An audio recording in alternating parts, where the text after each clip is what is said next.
After a decade of no new taxes, Jamaica has pivoted. The government has announced a $29.4 billion new revenue measure following Hurricane Melissa. But the reconstruction bill stands at $1.3 trillion. That means this package covers just 2% of the damage. So, what is it really for? Are we rebuilding infrastructure or protecting our credit rating?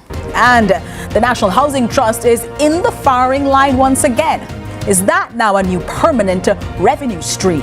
And will higher tourism tax make Jamaicans less competitive in the region? I'm Jody Ann Quarry, and this is Lead Story Prime.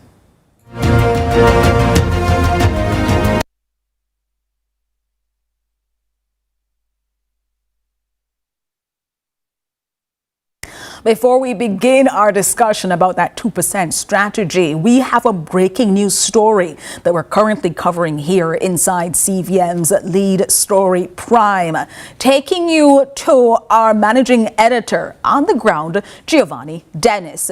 Giovanni, thanks so much for joining us inside Lead Story Prime. Good evening, Jodian, and good evening to our viewers on Lead Story Prime.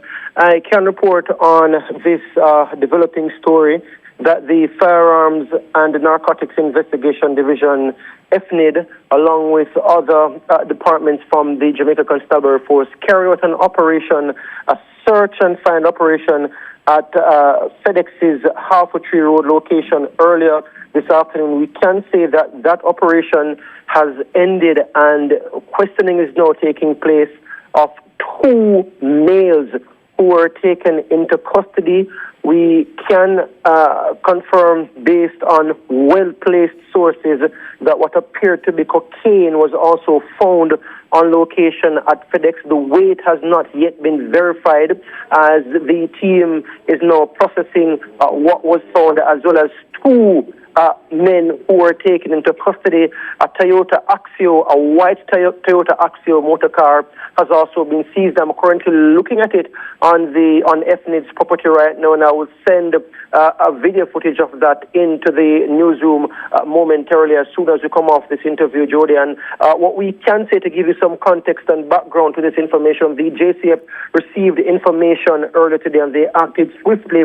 They received information that FedEx was being used to help with transport illicit contraband drugs. Two people, as we mentioned earlier, now in police custody because of that, following the operation at the Ship Center on Halfway Tree Road. Now, of course, the operation got on the way earlier today. And in addition to members from the Firearms and Narcotics Investigation Division, teams from the K9 Division and officers from the St. Andrew Central Police Division were also involved in the operation. And of course, individuals associated with FedEx are allegedly using the courier service to transport illicit drugs. That's the most we have for you at this time. We will continue to track this story, and of course, if during the program something else breaks, something further develops, we'll share that with you and our viewers here on Lead Story Prime. Jody and Corey, it's back to you in studio. Thanks so much, Giovanni Dennis. Giovanni Dennis there live at FedEx, as we have now a developing story. Breaking news, a big drug find there. Cocaine is what Giovanni said might have been found thanks to the work of the Jamaica Constabulary Force and FNID, the Firearms and Narcotics Investigations Division. Now, moving from breaking news to a little less breaking news, the budget.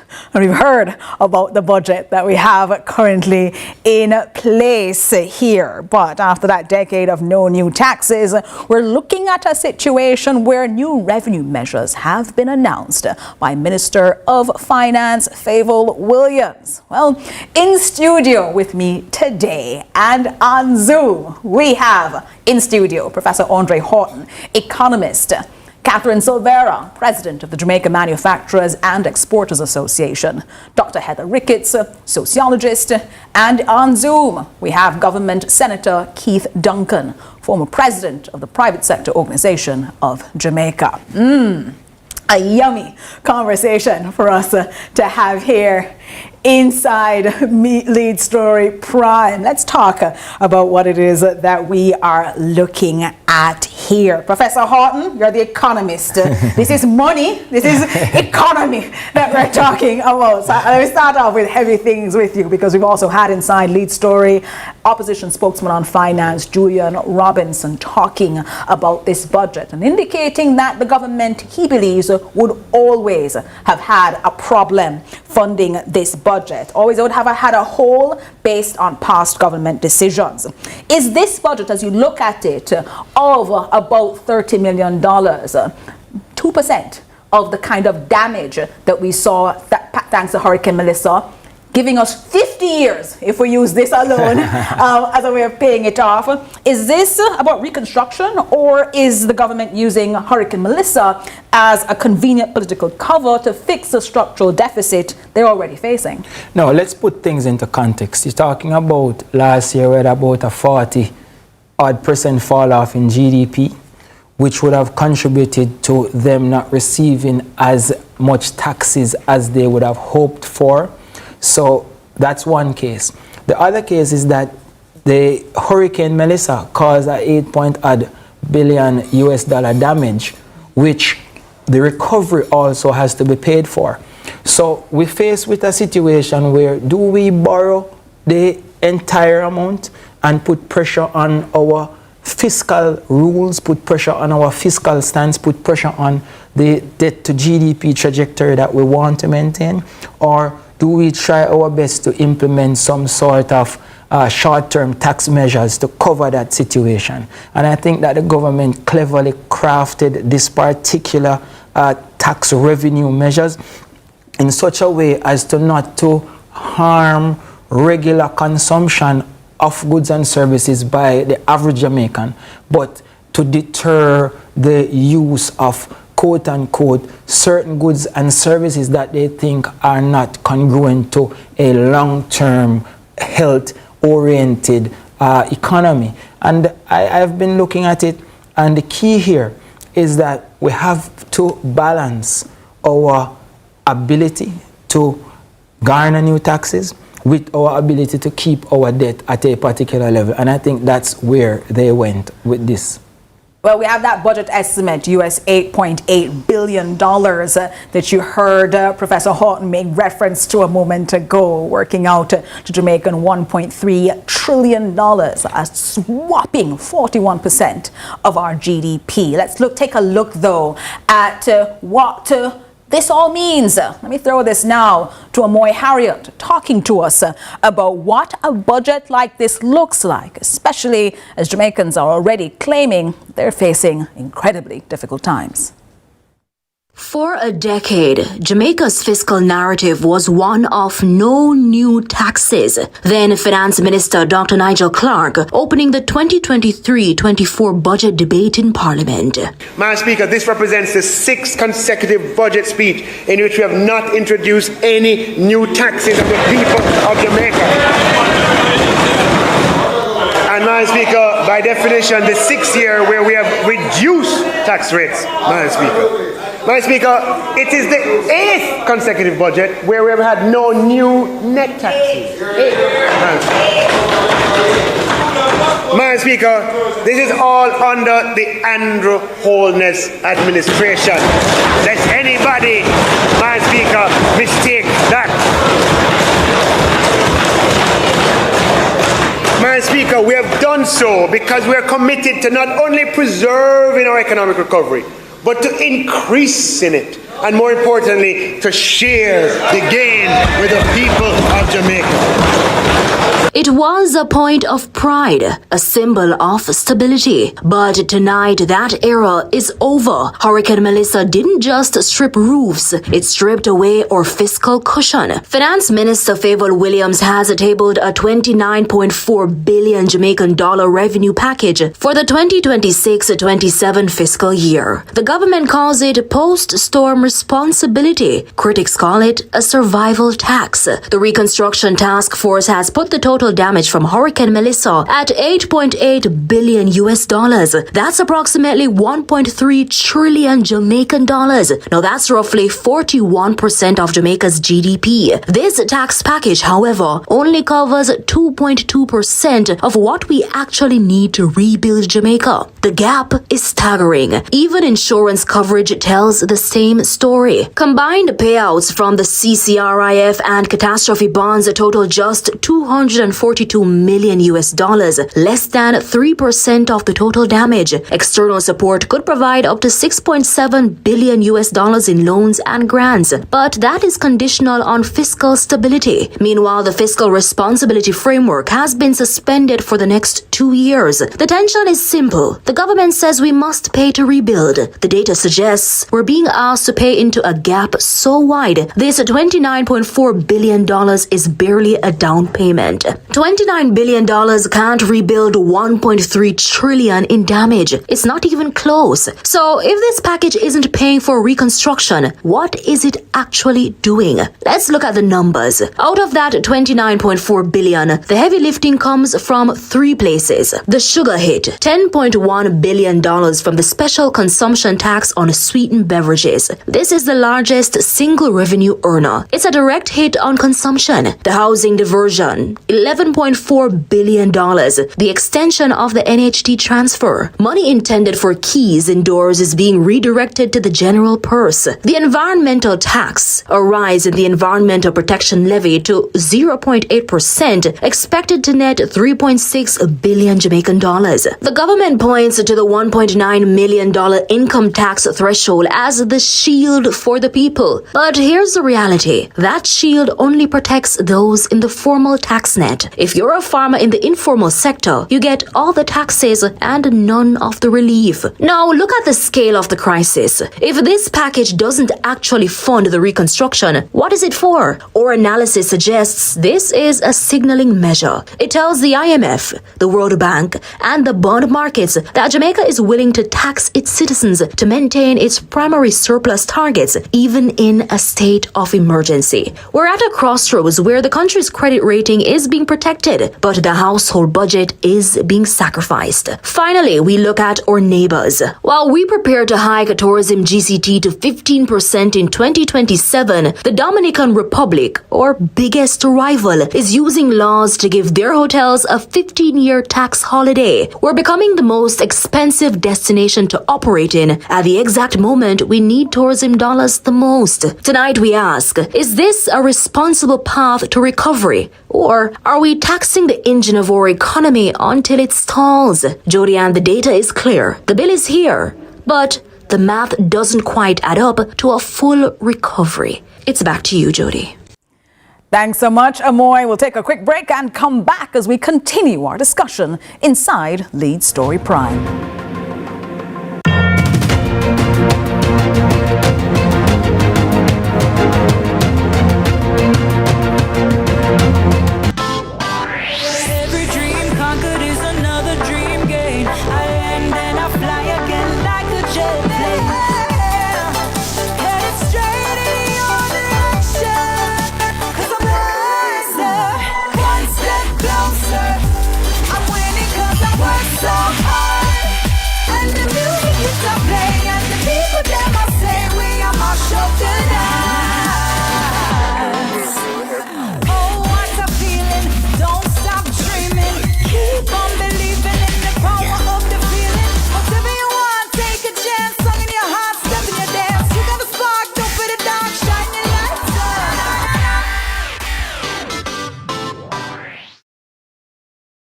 Tune in to Lead Story, weekdays at 6 p.m.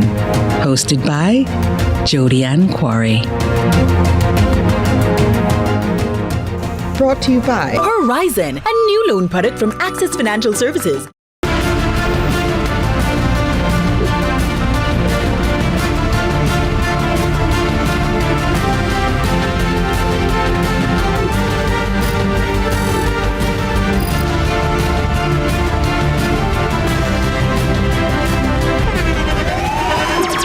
the internationally acclaimed On Stage with Winford Williams. At a new time, Saturdays at 8 p.m. on CVM TV. So much more than entertainment.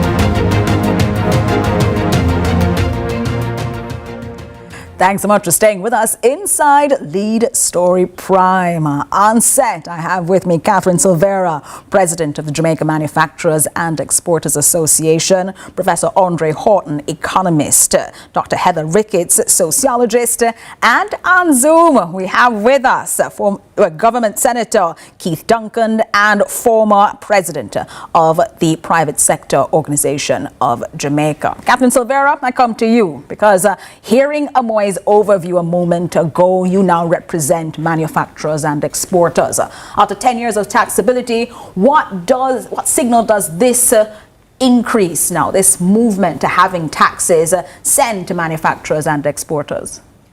Well, I think that it was to be expected that we're going to see some level of taxation. I think 10 years was given to us without taxes, which we have to be thankful for.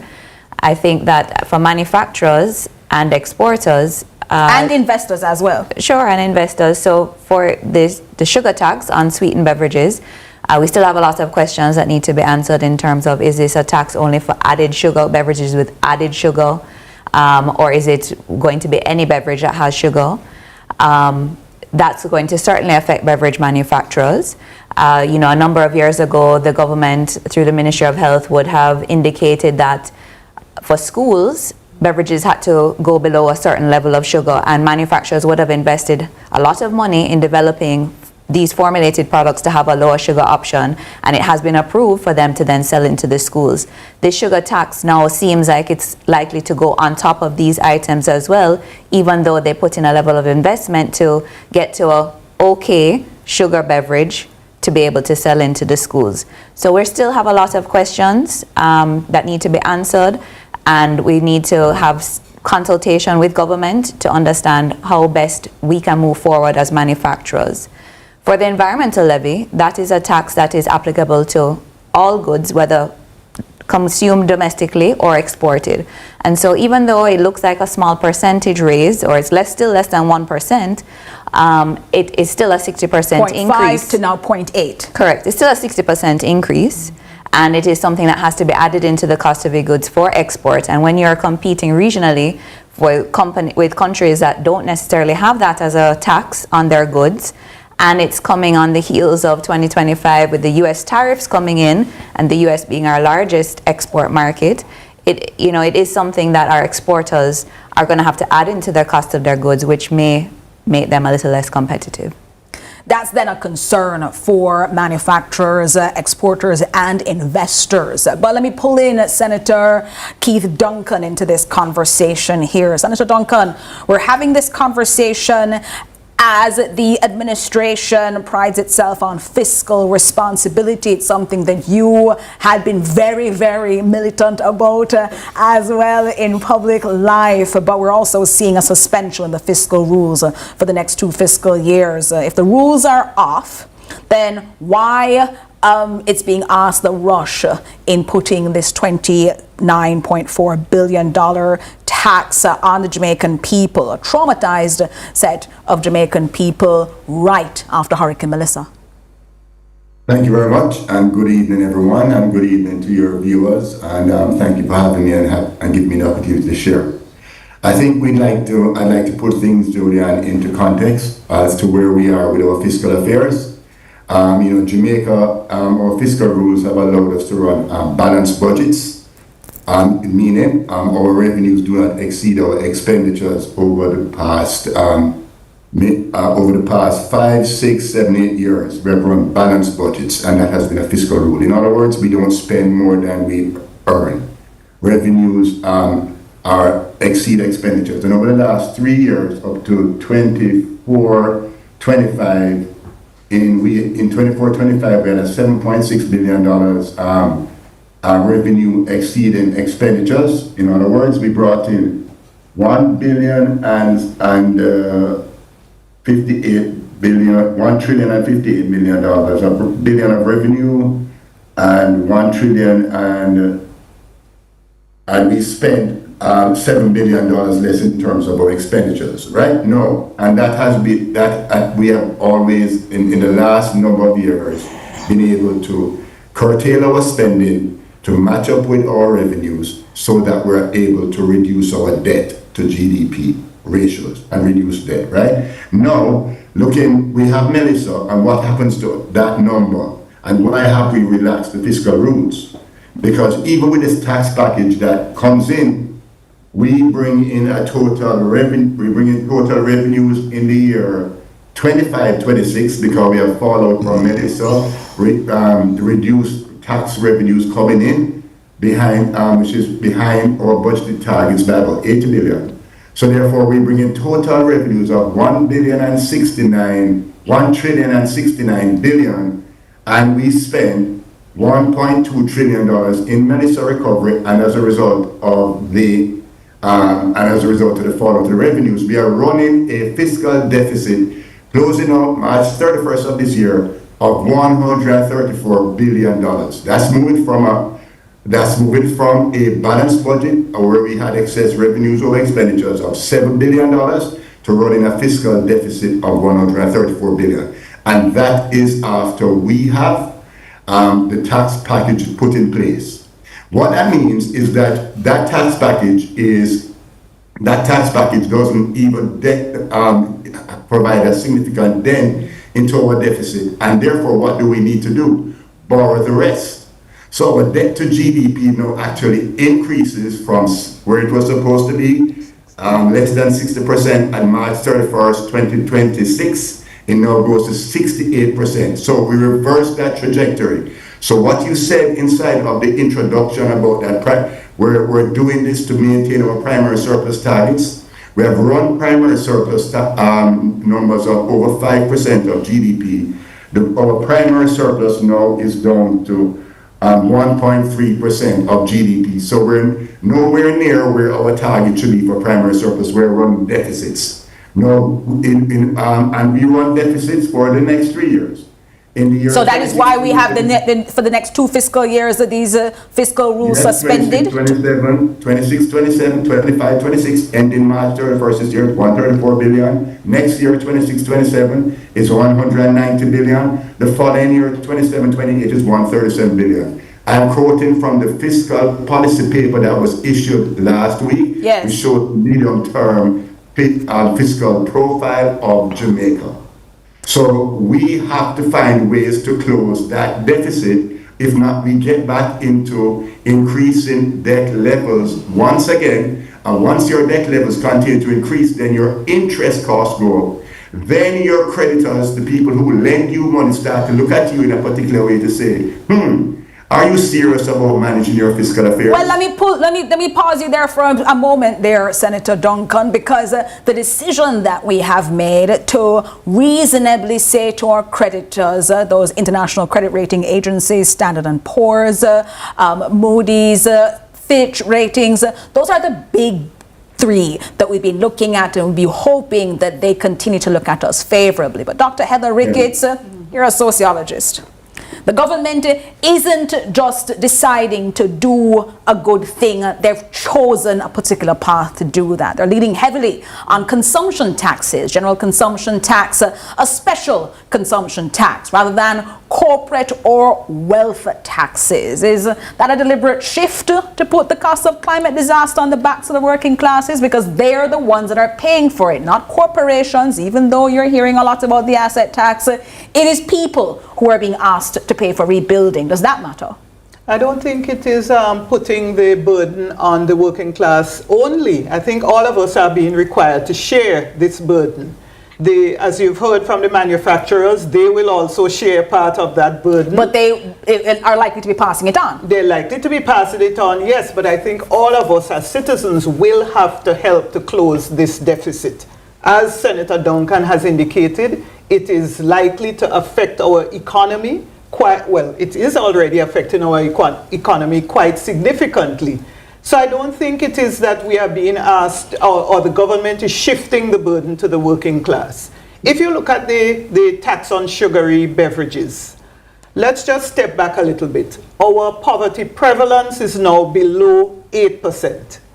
And in terms of food insecurity, measured by food poverty, our food poverty prevalence rates are below 3%.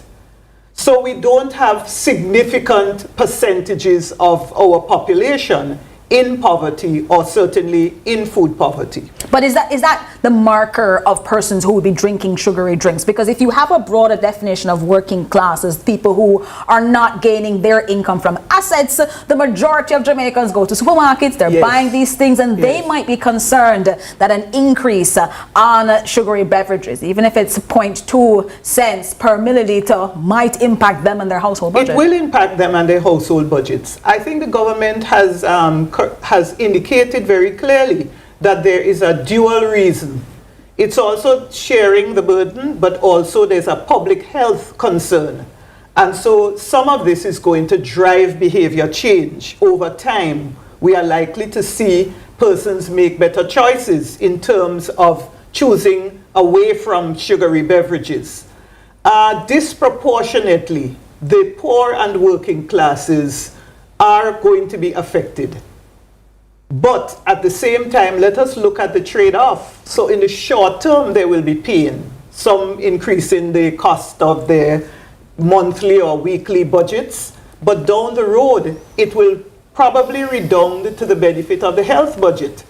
And this is something that I think we have to laud, I think, the government for trying to do at this time. But it was put under revenue measures. It wasn't put under the budget of the Ministry of Health and Wellness. That's true. It was expected then to net the government $10.1 billion for sugary drinks. It was expected to net the government $1.1 billion for the cigarette tax. At the end of the day, it doesn't seem that the government is expecting these numbers to go down, because they're expecting to get quite a lot of the money that they're hoping for from consistent consumption of these things. Does that then mean that it's not first and foremost a health measure, but a revenue one? I think it's both a revenue and a health. And they have said that it's both revenue and a health, public health measure. We've seen over years that the sin taxes on alcohol and cigarettes have led to some behavior change.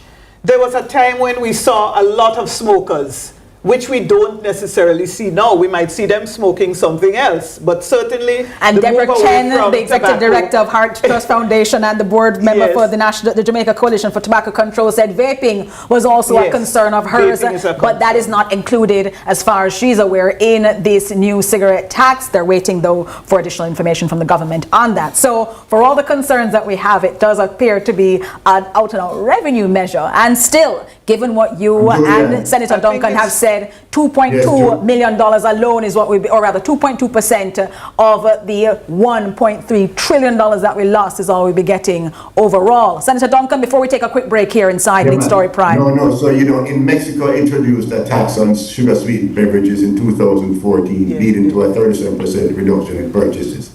South Africa introduced a 10% tax on sugar-sweetened drinks, causing a 57% drop in sugar. And we just had a tax in Thailand as well that we're watching to see if it has similar impacts. Let's take a quick break. It does change behavior, and if revenues fall, and people choose more healthier options, then that works. Well, it certainly will redound to the benefit of the health budget that we spend here. But we'll take a break inside Lead Story Prime and come back to more here on CVM TV.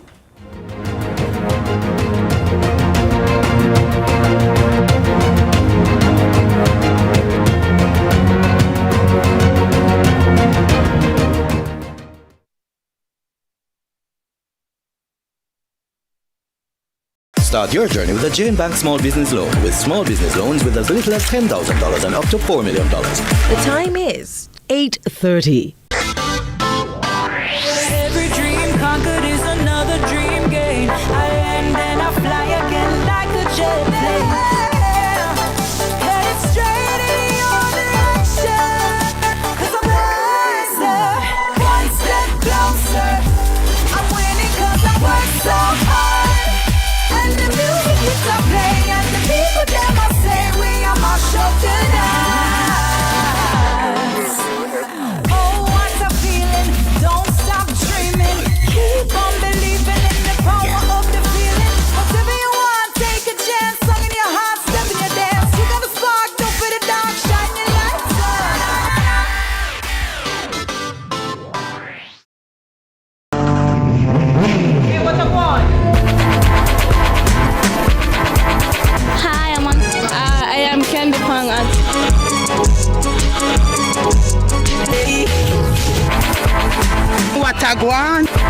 Watagwan. Datagwan pa. Watagwan. Watagwan. Watagwan.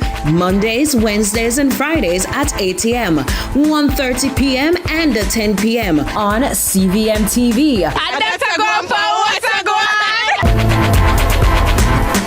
Exclusive, affordable, top tier. For premium liquor, exclusive wines and beverages, Top Tier Liquor Store has the best brands at the lowest prices. Cash or consignment, wholesale or retail. We'll even provide a top tier event venue right in the heart of Crossroads. Visit us today at 1A Caledonia Avenue, Kingston, or give us a call at 876-505-1697. Top Tier Liquor Store. Sip superior. Shop top tier.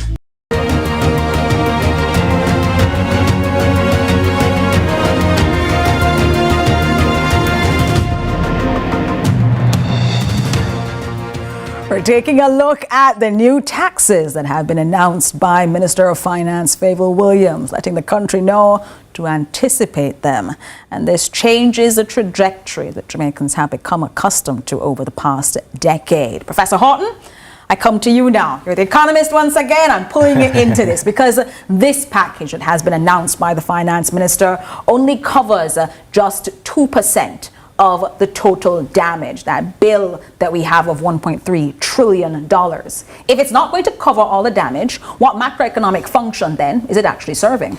I mean, it's a pretty small package, but a package that the government deemed necessary nonetheless.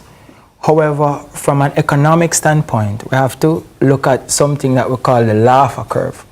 Now, Arthur Laffer developed this curve, and he said that if you keep increasing taxes, then the revenues that you're supposed to get from taxes will peak at a point and then will start declining when you go over that particular boundary. Are you suggesting then that people will find back doors and other ways to avoid taxes? No, what it does is that you will have less economic activity taking place. So the taxes are really what we call leakage from the economy.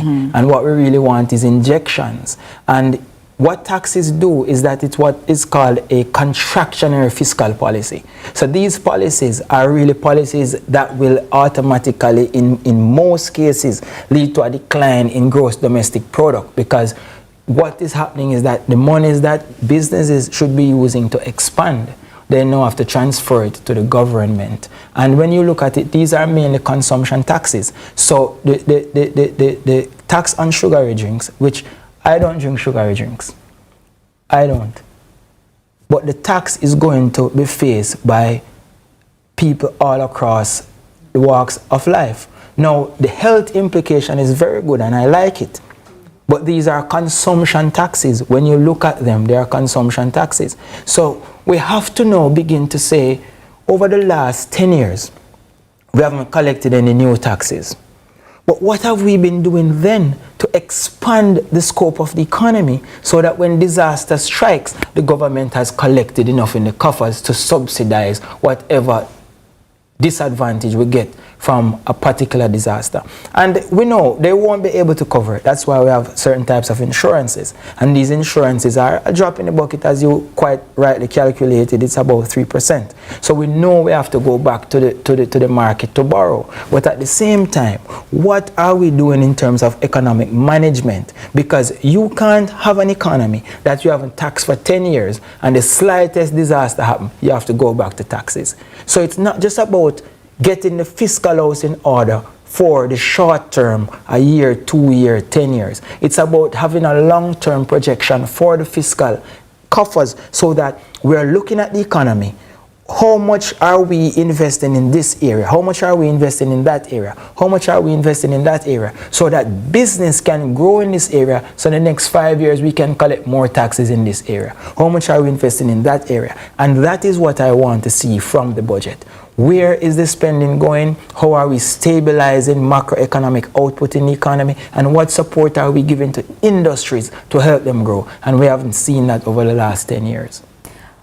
Quickly, before I move to Catherine Silvera, is it then that we are doing this to impress people overseas? Is it that we're doing this, the short-term pain, Dr. Ricketts spoke about it, the sort of making sure creditors don't look at us sideways that Senator Duncan has made reference to? Are we doing this pain that we're asking the Jamaican consumer to feel right now, even as they already had concerns about cost of living?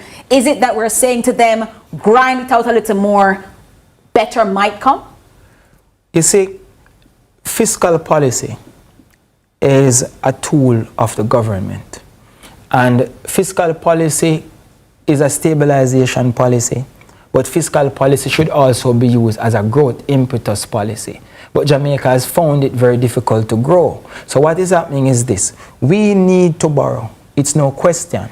But how can we look favorable borrowing? You following? So don't look like you're irresponsible with your money. Don't look like you can't manage your debts so that you can get good interest rates on the market and people will then be willing to lend you. Exactly. All right, so just same thing like you do in your personal life in for a that bank. cycle, and I think that we need to figure out a way out. Catherine Silvera, I pull you in here because Professor Horton has spoken about this money that we are getting, this money that we are needing to put in place to protect businesses. One particular tax that we're looking at is the Environmental Protection Levy. It's now risen to 0.8%, that 60% increase that you spoke of earlier. But we're putting all of this money, it seems, in the Consolidated Fund. That is a concern for quite a number of people. Can you confirm that the money is actually being ring-fenced, as in it's specifically being put to protect the environment for sea defense or drainage, or is it just meant to be a big dump in the Consolidated Fund that you have to pay more money, but it's not actually doing the thing that they're saying it's supposed to do? That is a great question or comment that you've proposed to me, and it is something that I've brought up since the introduction of the raising of the rates to 0.8%.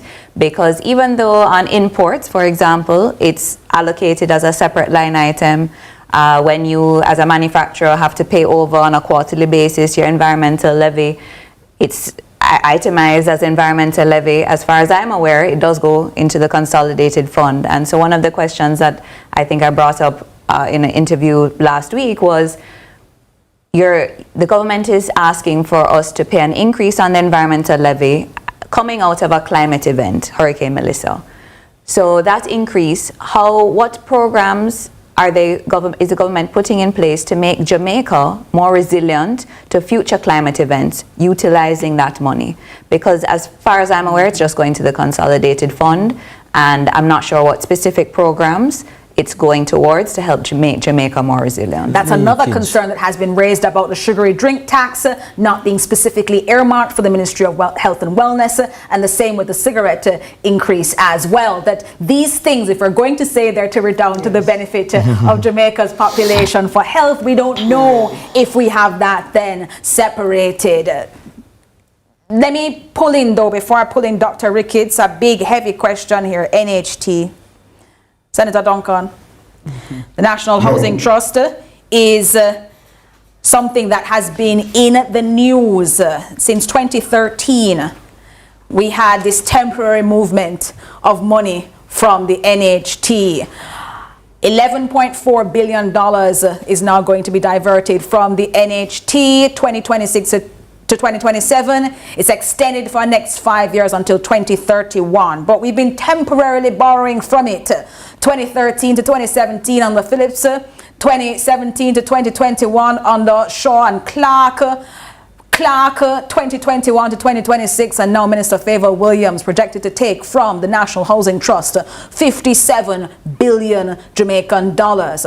57 billion taken out already, 45 billion taken out already, $45 billion on top of that. Total, we're looking at now $205 billion removed from the National Housing Trust temporarily. Every single time. If the government is aware that thousands of people don't have homes, don't have roofs, how do you justify diverting housing funds into the general budget instead of directing it to home reconstruction?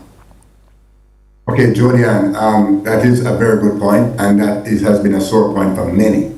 However, as I explained earlier when I highlighted the fiscal deficit that we're going to be running this year of 134 billion, does the government have the fiscal flexibility to say, let us now let us pause on that, let's stop pulling those funds in from NHD? I would say that would be a very tough decision to make, because then your fiscal deficit would move from 134 billion to 145 billion dollars, right? So therefore, can we then stop calling it temporary, Senator Duncan? No, well, I think the intent at some point in time, because what I agree with Andre around is that we must get back to growth. The Prime Minister has announced Aspire. Now, let me say, go back. What have we done in the last 10 years or so? One, crime was a big retardant to growth. I think we would all agree. And a big disincentive for people to look at Jamaica as an investment destination. That there has been significant investments. When you talk about what we're doing with the money, $90 billion, over $90 billion and counting of money has gone into the transformation of the Jamaica Constabulary Force, into the JDF, into... But you're justifying the use of the money in prior years. Currently, after Hurricane Melissa, people are discussing the difficulty of home ownership for themselves. Long-term Jamaicans saying that this is a push factor from the country. And they're also looking at the western end of the island, wanting homes, wanting roofs. And there's a national housing trust with a mandate to build homes. And I agree with you, Jody Ann. But let's look at what NARA is about, right? The National Reconstruction Resilience Authority, which is now the Prime Minister, I believe, will be speaking to this in Parliament. This is, I guess, where he will outline what NARA is and the budget that NARA has in terms of the funds that we're able to access for reconstruction, resilience, climate resilient kind of infrastructure building to protect ourselves, environment, etc. There's a huge number that's going to be in relationship to NARA and the expenditures, which are supposed to be able to make us a lot more resilient. And all of these areas that you have named will have to be addressed in terms of building a more resilient, not only in the West, but right across Jamaica, building a more resilient infrastructure, housing, energy, and all of these areas in terms of how Jamaica recovers stronger and much more resilient. So well, Senator Duncan, to say, because there's significant spend, and that's why we're running deficits, to be able to spend the money to rebuild Jamaica in a much more resilient way, so that we can sustain these events that are going to come from time to time. We'll talk about that in a moment, about how we can do this better going forward, but we're going to take our last break here inside Lead Story Prime.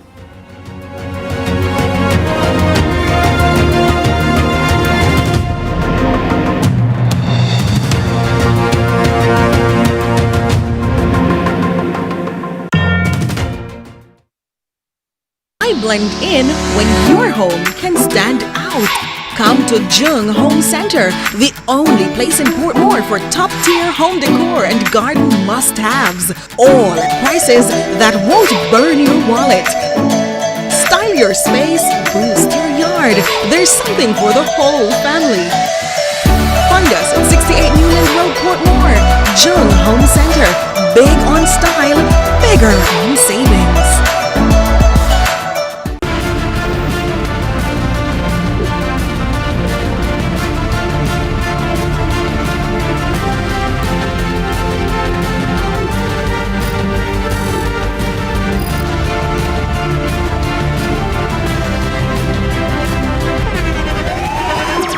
The internationally acclaimed On Stage with Winfred Williams. At a new time, Saturdays at 8 p.m. on CVM TV. So much more than entertainment.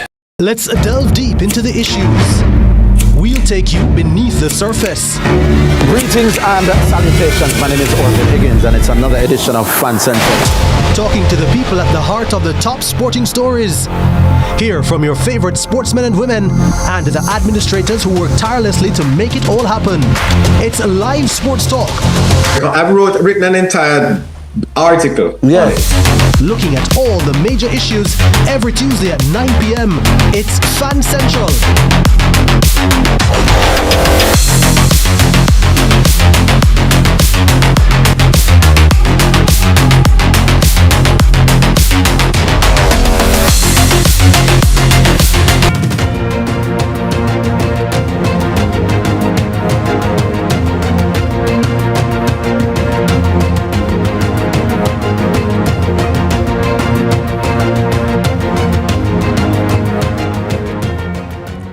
Thanks so much for staying with us inside Lead Story Prime. We're discussing the budget, or at least what we've heard of it that we'll be dealing with in the coming months. And I'm pulling now Dr. Heather Ricketts into this conversation because we the people are watching the money, and we the people have looked at our pockets and said we don't have enough of the money at all to spend.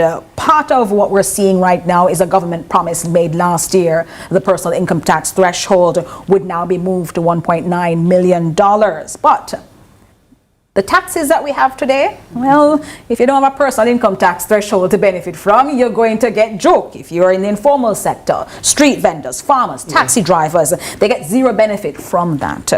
How do they survive the double hit of hurricane losses and now these new consumption taxes? Well, I think the social protection system has to kick in there, definitely. We have seen a more robust social protection system over, I would say, the last 10 years. Since we have had a social protection strategy, and we've seen over the years that it has got more robust. Over COVID, we saw some definite benefits with the CARE program, and already announced, I believe, by the government is some strengthening of things like PATH. There is the Solidarity program. There are a number of programs under the social protection system that will be designed to help them. But I want to say, though, that the middle class have complained a lot. The persons who pay income tax say, we don't get any benefit. And they're also saying that the 1.5 million that they'll be getting will be taken back out in taxes. Yes, it will be taken back out in some taxes, yes. But I suppose it is a signal, some kind of, small win for them, with the movement from 1.8, I think it is now, million to 1.9. So some small benefit might be given. If you're the 36% of people who pay income taxes, and Catherine Silvera has said to us previously inside Lead Story that you want more people paying income taxes. But I think we have to, before you take Catherine, I think we have to also hear the voices of the middle class who complain that on many occasions we don't get a break. And we don't get a break. There are lots of the social protection system, for example. If you take social assistance, it wouldn't impact or touch at all the middle class. So the middle class always has to fight up on its own. If anything happens to them, they have to dig deep, find the resources from what they already have. They're also the people who said that the dream of home ownership is now looking further and further thanks to now these temporary removals from the National Housing Trust to fund the budget. Is that also something that frustrates individuals as they look? Absolutely. That is and that is one of my big peeves. The access to housing, affordable housing. There are lots of young people who probably will never be able to own a house. And the contributions to the NHT, really, the contributors to the NHT really should be able to benefit, to have a housing benefit at some point that is affordable. And the affordability issue is really an issue. I think that is so important. Let's do round robin here as we close out the program, because we're not only looking at problems, we're looking at some solutions here. So let me start off with you, Catherine Silvera. Do you think that disaster taxes like the ones that we've seen here, the government has said are important after Hurricane Melissa, should have a sunset clause? It should say, all right, after 3 years, you've scraped up enough money, sugar and drinks, you can't keep this forever. You want to put on environmental levy and raise it, you have to take it back. So at some point in time, should you see that, and would that give businesses and investors more confidence? I don't have hope that taxes, once implemented, are going to be rolled back. So I would rather have the consultation prior to ensure that we're doing things the best way possible to encourage productivity, to encourage revenue, to encourage consumer habits. That's what I would more want to see, because I don't believe that once you implement a tax, you're going to roll it back. All right. Let me pull in Senator Duncan here for your quick question. Should the environmental protection levy be statutorily ring-fenced? And that's something that is being raised, especially given that we just had a climate situation. If you're going to charge more money, tell manufacturers and others that they need to pay more. Should we be able to see the benefits on the ground, and should statute protect that? In terms of statute protecting, that is something that is debatable. What I would say is that we need to look within the budget and the expenditures themselves and look at the spend on environmental, climate-related spend in the budget itself to see if the taxes that are being yielded from this measure, look at what the numbers are inside of the expenditure profile of the government of Jamaica, and you will see that there will be a significant spend in the climate area, and therefore you say, okay, that's how my money is being spent, right? Without having to ring fence it, but you ensure that the expenditure item is there and that it is delivering on good projects, on good spend, on good public education, etc. But if it's doing all of that, why not just have statutes say that's what you must always do?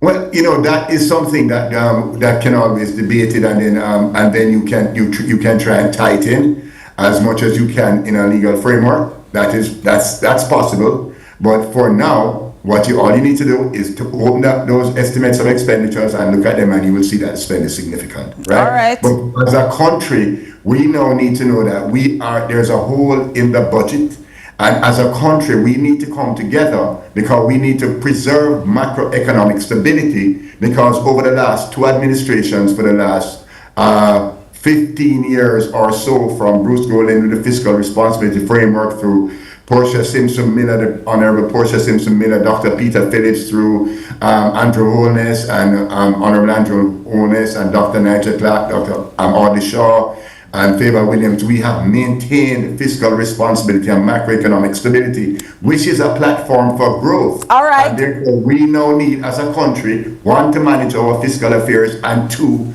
to get this pivot to growth that the Prime Minister has spoken about. All so right. we have money to spend. For as a people, increase the purchasing power and wages of our people as we can afford it as a country. All right, Professor Horton, you next.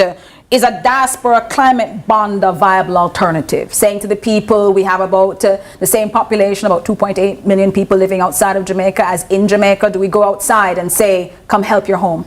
I mean, the diaspora is an important part of Jamaica's external support mix. They've played a tremendous role in terms of remittances and also a tremendous role in terms of hurricane aid and relief. You see droves of people. Right now I have some barrels in Montego Bay to go and share out to people courtesy of the diaspora who believe in helping out their fellow Jamaicans. But the diaspora should be used in a more profound way. How can they help Jamaica with the planning based on what they have learned from living in these other more advanced countries, the efficiency that they have learned, the application to industry, the use of resources, the efficient use of resources. This is how we want to use our diaspora. The bond is open, so anybody at all can go and buy it on the market when it is open. Diaspora, yes, diaspora, no. As it relates to the risk associated with the bond, yes, we'll have to look at that in more detail. And Dr. Ricketts, for you, what metrics should Jamaicans watch to know if this strategy is working? In terms of the taxes, yes. I think we need to see we need to see data. We need to know exactly what the results of all these taxes are, and we need to hold accountable the government. So the Ministry of Health, for example, we need to know, is the tax on sugary drinks, what is that doing for the country? You say that it also has a public health justification. Are we seeing that it is redounding to the benefit of that, the public health? In terms of cigarettes and alcohol, are we seeing reduced demand or usage of these products? So I think the data have to be important. And the various entities will have to tell us. They'll have to tell us indeed. Yeah. Tonight we followed the money from the shattered roofs in St. Elizabeth, Hanover, Westmoreland and St. James to the sterile spreadsheets of the Ministry of Finance. The government's case is built on the altar of fiscal credibility. They argue that the Jamaican $29.4 billion in new taxes is the price we pay for stability, a signal to the world that Jamaica pays its debts, even when the wind blows those very Jamaicans away. But as our panel has highlighted, there's a profound tension between macro stability and household resilience. When we extend the NHT transfer for another 5 years while citizens are homeless, we aren't just shifting funds, or shifting the social contract. When we tax the very sugar that often fuels the informal economy during a crisis, we aren't just collecting revenue, we're compounding the inflation that Hurricane Melissa started. If the reconstruction bill is 1.3 trillion Jamaican dollars and this tax package only covers 2% of that, we must ask, is this really about rebuilding our infrastructure, or is it managing our A-grade reputation in the eyes of the IMF? B-grade reputation, there we go. Rebuilding a country requires more than just balancing a budget. It requires the trust of the people who have to live within it. And if these measures are truly emergency measures, they need a sunset. If they are environmental measures, they need ring fencing. And without transparency, a recovery tax is just a tax by any other name. That is the story. I'm Jody Ann Quarry, and on behalf of the entire CVM production team, thank you for watching Lead Story Prime. Have a fantastic evening, and I hope you stay safe. Up next, Fan Central.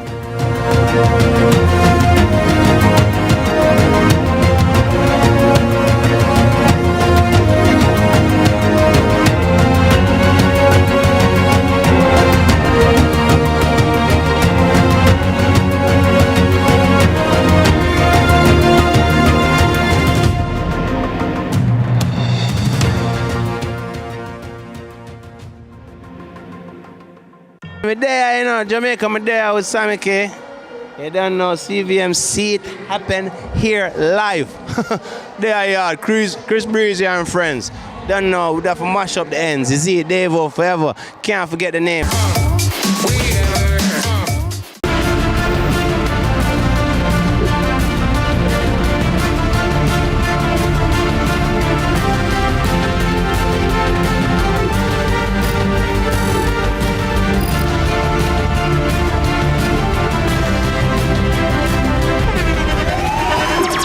The internationally acclaimed On Stage with Winfred Williams. At a new time, Saturdays at 8 p.m. on CVM TV. So much more than entertainment. Let's delve deep into the issues. We'll take you beneath the surface. Greetings and salutations. My name is Orville Higgins, and it's another edition of Fan Central. Talking to the people at the heart of the top sporting stories. Hear from your favorite sportsmen and women and the administrators who work tirelessly to make it all happen. It's a live sports talk. I've written an entire article. Yes. Looking at all the major issues every Tuesday at 9 p.m. It's Fan Central.